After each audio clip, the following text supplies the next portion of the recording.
തേങ്ങ വീണ് വാഴയിൽ തട്ടിയതിന് അയൽവാസിയായ യുവാവിനെ കുത്തിപ്പരിക്കേൽപ്പിച്ച കേസിൽ പിടിയിലായ പ്രതിയെ റിമാൻഡ് ചെയ്തു.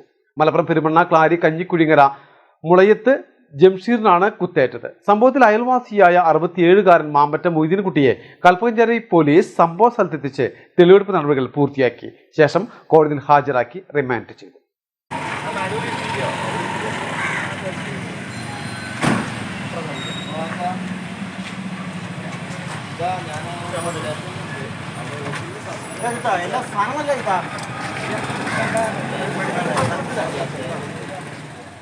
ചൊവ്വാഴ്ച വൈകിട്ട് കഞ്ഞിക്കുഴിങ്ങര GLP സ്കൂളിന് സമീപത്ത് വെച്ചാണ് സംഭവം. തേങ്ങ വാഴയിൽ വീണെന്ന് പറഞ്ഞ് മാമ്പറ്റ മൊയ്തീൻകുട്ടിയും മുളയത്ത് ജംഷീറും തമ്മിൽ കഴിഞ്ഞ ദിവസം വാക്കുതർക്കമുണ്ടായിരുന്നു. ഈ വൈരാഗ്യത്തിന് പിന്നാലെയാണ് ജംഷീറിനെ കുത്തിയതെന്നാണ് പോലീസ് പറയുന്നത്. കഞ്ഞിക്കുഴിങ്ങരയിൽ വെച്ചുണ്ടായ അക്രമത്തിൽ ഗുരുതരമായി പരിക്കേറ്റ ജംഷീറിനെ അടിയന്തര ശസ്ത്രക്രിയയ്ക്ക് വിധേയനാക്കി. കാലിനും വയറിനും നെഞ്ചത്തുമാണ് കുത്തേറ്റിരുന്നത്.